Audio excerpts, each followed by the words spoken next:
Hello and welcome to episode 3 of Super Simple Scala. We will start this episode by talking about implicit conversions.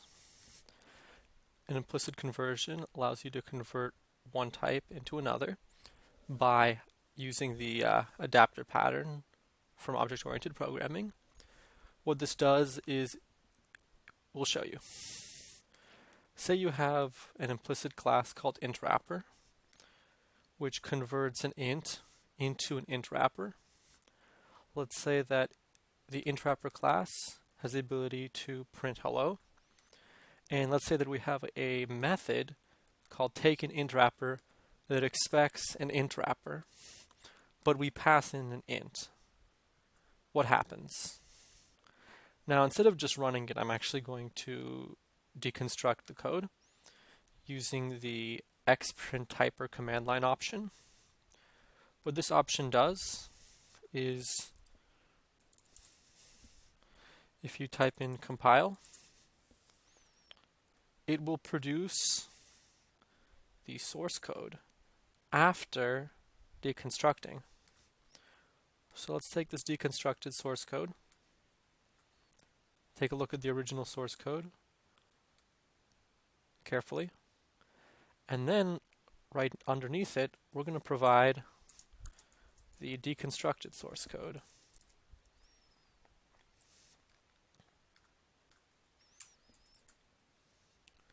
So we've got the package empty, object is main, extends any ref. In the Scala type hierarchy, any ref is like, it's just below any. So there's any ref, and then there's any val. You've got this method, you've got this init method, super.main init, empty. You've got intWrapper,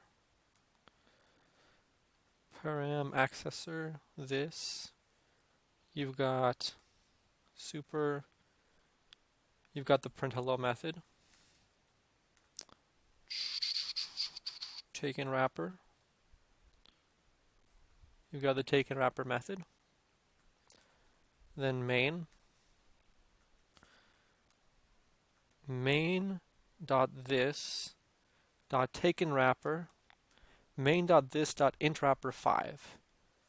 So what's actually happening with this implicit conversion is that this takeIntWrapper is actually the same as this.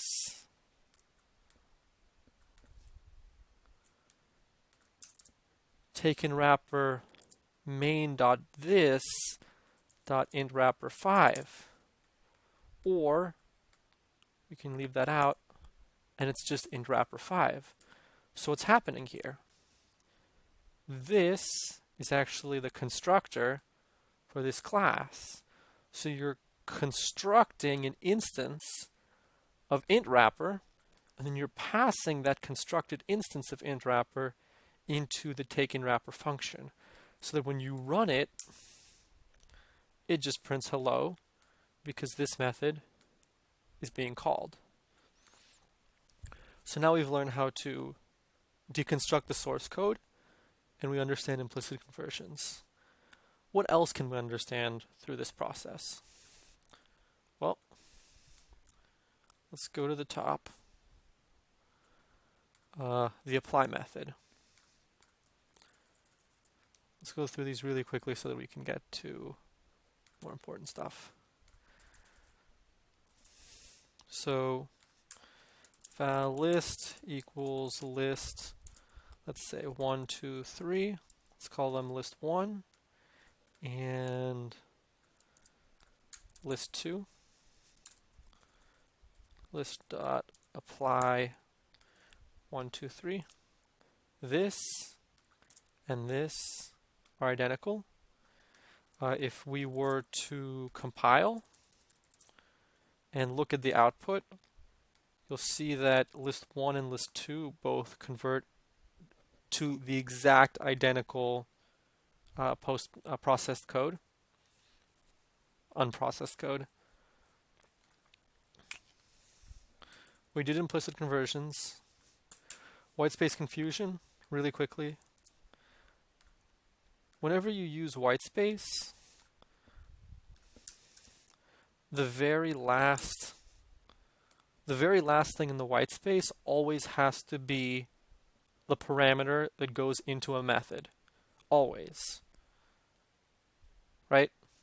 So regardless of what the whitespace chain is, you're going to end up with something like object, uh, object, method, object method, and the last one is always going to be an object. Even if the method didn't take in any parameters, it couldn't be at the end, because then what the compiler will do is it'll try to take the first thing from the next line. Here. So val1 equals 1, val2 equals 2, val3 equals 3, val4 equals 4. Val is just the same as final constant, right? So 1, 2, 3, 4, 2. I'm replacing these with variables so they don't get optimized away. If you just had something like 1 plus 2, if you just had something like this, it'll get optimized into 3 right away. But let's compile this and see what happens. Here's the preprocessed code. So 1 dot plus 2 dot times 3 minus 4 dot times over 2. So this, I'll call this X processed. So this and this, these two lines here are identical. Starting to understand the language better? And then this here, this gets optimized into that. So it doesn't, the plus doesn't even actually, this gets optimized into here at compile time. The plus is never actually executed at runtime. There's no like byte command for that plus. All right. So this is identical to that.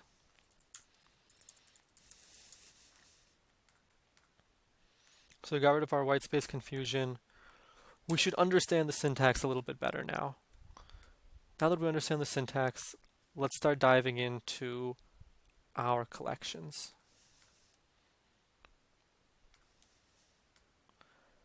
To save time, I pre-wrote some stuff. Let's go to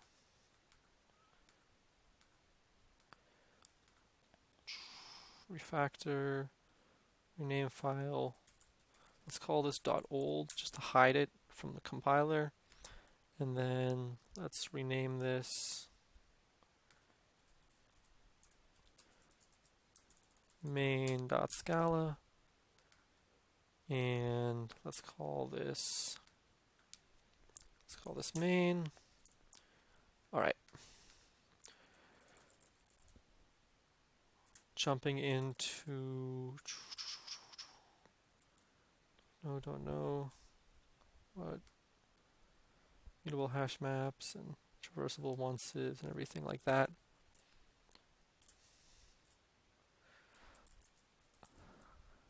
Oh wow. I don't even know how to get started with this. Well, let's start with the basics. In the last episode we mentioned Scala.collection. So here's your base. Here's the base of all of your collections. You import Java containers when you want to be able to convert between Scala and Java containers. Breakout is for breaking out of loops. These are your standard containers. Most of them are immutable, but some of them aren't. For example, set not set sequence is the supertype of things that sort of represent a sequence of things that you can traverse down. The standard sequence of things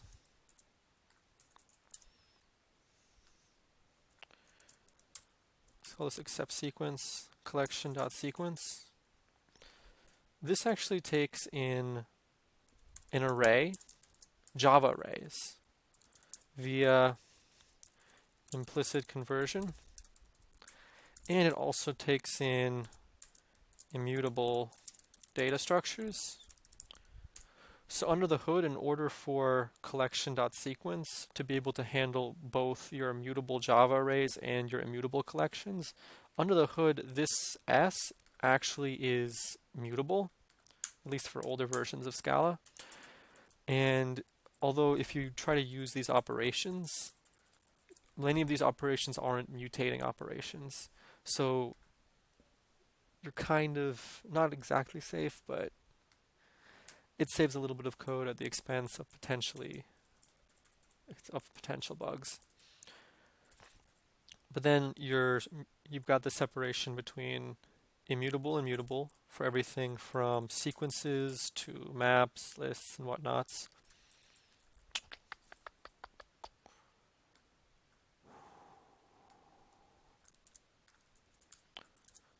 There we go. We've got immutable dot abstract map bitset for performance bitsets, int maps. Lists are very common. You'll use lists whenever you want to remove the head from something. Long maps, the keys are longs. Maps, key value pairs, you get O to 1 lookup time. Numeric ranges, if you ever do something like val range equals 1 to 10, this 2 is actually like everything else in Scala. This is actually a function, not a keyword. And this 2 actually returns a range. So ranges are for ranges, right? So you've got ranges, you've got queue, first and first, FIFO queues, first and first out. You've got ranges, you've got sequences, which they don't have, you've got sets, which don't have duplicates, sequences, which you can iterate through, sorted map, and sorted set, which, they're sorted, so you can say like increasing or decreasing. Streams allow you to have defer computation of a value until it's actually used. Vector is like your replacement for array list. It's like an immutable array list. Wrapper for strings. Oh, these are companion objects. So if you had like a class C, you would also oftentimes have object C, where this holds things that in Java would be considered static. This holds things that belong to instances of the class. So when you're looking through something like Scala collection dot immutable, you'll notice the objects, right? And then for each of these objects, you'll notice the corresponding class. For performance reasons, you'll also have mutables. So a lot of these, they're not thread safe. I mean, if you access them from multiple threads, you'll get bugs. But they use a little bit less RAM, and sometimes they get a little bit better performance.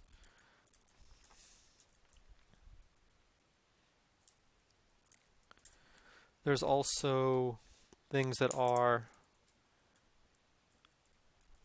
parallel, so you can oftentimes convert, like if you had list 1, 2, 3, 4, you can do .par. This converts it into a par sequence. Sequence is the superclass of list. Val parallel list equals that. And then when you do something like a map _+1, what will end up happening is each of this operation will happen in parallel. Order is not deterministic, but it should be okay as long as these are associative. So you have your parallel collections, where this converts it, the par method converts it into a parallel collection. You've got mutable, immutable, generic, converts. These are your implicit conversions that we talked about. So converting like Java, your conversions of like Java to Scala, for example, like buffered list, like array list, whatever. It's Java. Scala has like a mutable buffer that can be converted into a Java and array list. Those conversions happen in here. Decorate as Scala, decorate as Java. There's also wrappers. A lot of these wrappers do things like wrap ints or arrays. Yeah, like for example, a wrapping array, a Java array, so it fits into another class hierarchy, or you can pass it in. Really quick. Convert, concurrent, generic, concurrent. You don't really use these. And then generic, you generally don't use generic too much. Oh, except for can build from. Can build from is kind of important. We'll talk about that next. In a lot of the, you can ignore a lot of the stuff. We're going to get to something like, for example, map. If you look at, it's hard to read this, but if you look at the, let's actually go to the definition. There's this implicit can build from. Now there's different kinds of implicits. This kind of implicit is called an implicit parameter. What the compiler will do is it will sort of grab a value that's marked implicit and has that type, and it'll insert it into that parameter space whenever it's called. For example, if we pull up the generated code,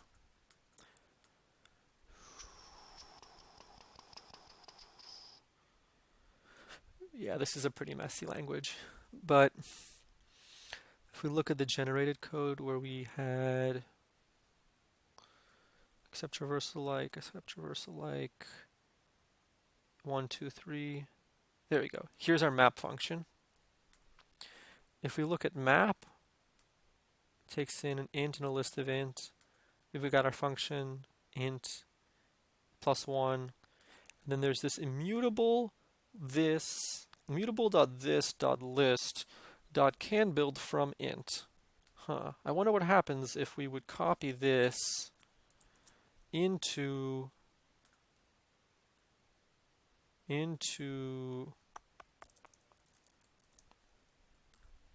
here.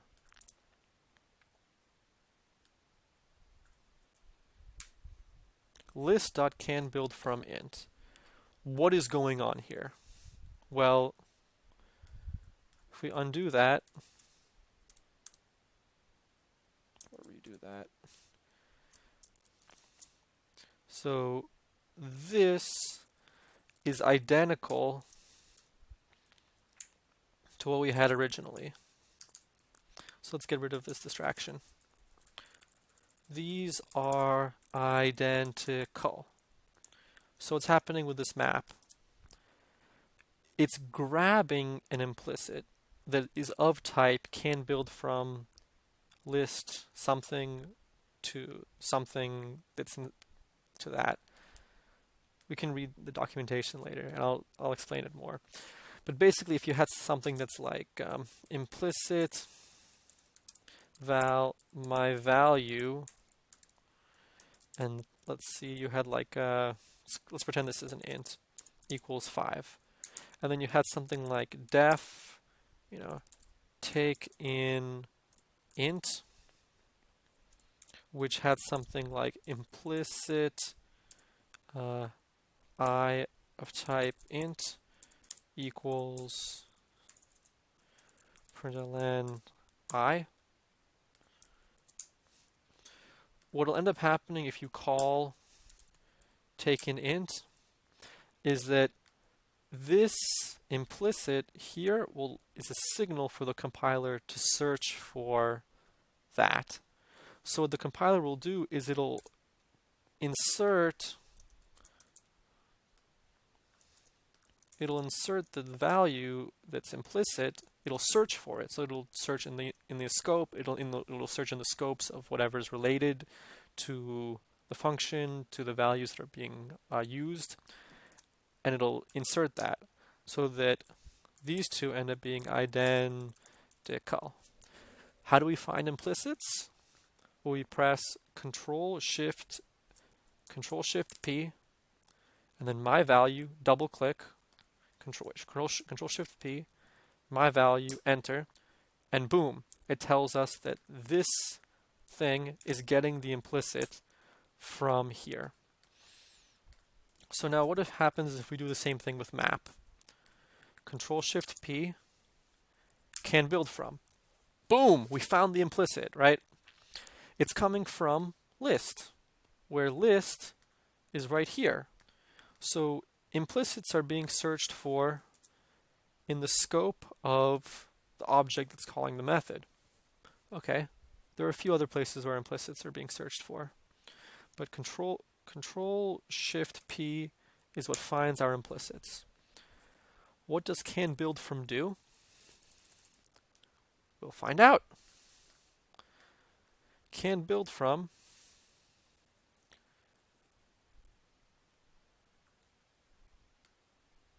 is used to build things. It takes in the type of the original collection, type of the element, and the type of the sync collection or the resulting collection. And what it does is when you apply it, when you call apply on the can build from, it'll create a builder. The builder will add elements that are of type element, the middle generic parameter, and it'll return the resulting collection, which can be passed back. Can build from is actually being used by map to take in the source collection to use elements of type T and to produce the sync collection. Making some sense? There's a pretty big hierarchy for these generics. So for example, if you were to press something like on list, Control Q, sequence factory, gen sequence factory, gen traversal factory, gen companion. There's just so many layers upon layers of sorry, this is an object. It's not a class. So the hierarchy for it can be different than the actual immutable list. So if you look at the oopsies, crap. Excuse my language. So if you look at the apply method, what does this return? A list of type A, where A is int. So if you look at the class hierarchy for this, you've got list, then you've got abstract sequence, abstract iteral, abstract traversable, traversable like, and then gen traversable like, gen traversable once, and gen traversable once is pretty much, there's nothing higher than it. It's just any, which is any is like the very top of the hierarchy.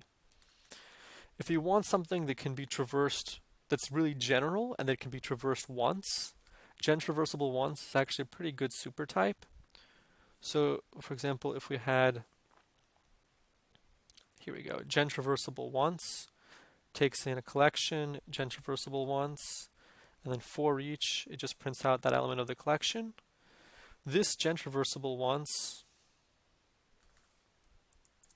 will work for, let's see everything that it works for. It works for an array. It works for an immutable list. It works for a mutable. It works for a like parallel hash map. It works for mutable map. So gen traversable once is good if you want something that can be traversed once and that can accept a wide range of things from your hierarchy. The other thing that's often used for traversing is set. Not set, sequence, my bad, sequence. There's the thing to worry about with sequence though is that if you're passing in an array and you use the regular sequence, it will be mutable. So also some of the things that take in accept sequence. So let's say that we have this method that accepts a sequence and we want to try it on everything to see what accepts a sequence.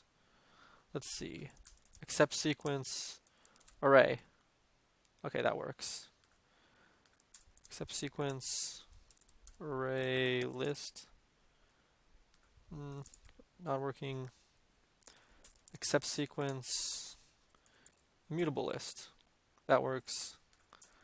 Accept sequence mutable map.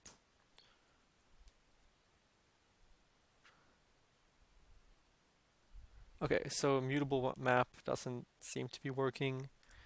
Let's see why. This is sequence of type T. Navigate back. This is looking for sequence of T. Mutable map is like a pair, I guess.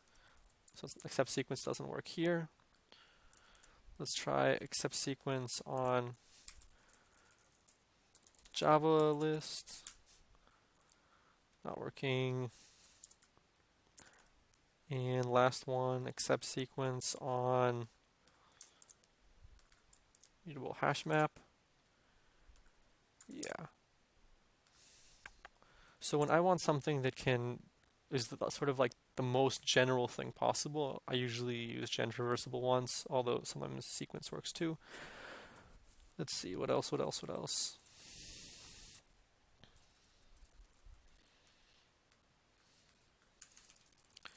So we covered the implicits, we covered implicit parameters, we covered implicit conversions. Pretty sure we can generate an example. Oh, so in yesterday's episode I did macros, where like the macro actually printed out. When I use macros to manipulate the source tree or to print values, they actually work with this sort of preprocessed code. So when I call macro, so for example, if I call debug.trace expression on list 2, sdebug. If I call sdebug.trace expression on list 2,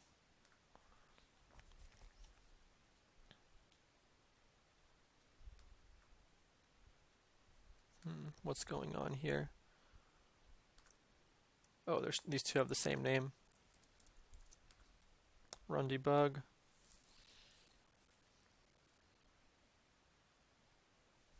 Oops. Let's say sbt run.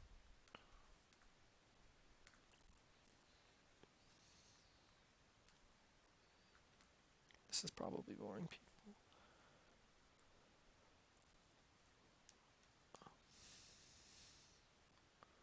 No main class. Screw it. Alright, well, anyway. If you look at this synthetic artifact here, the output of this is the same as the output of printing the list.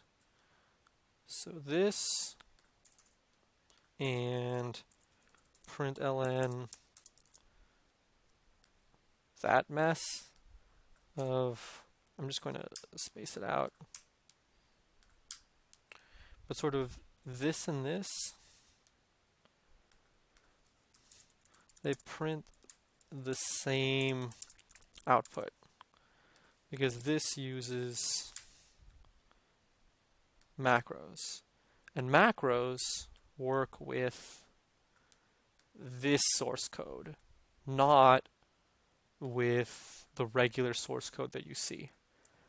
Alright, so implicits, syntactic sugar, macros. Let's call it a day.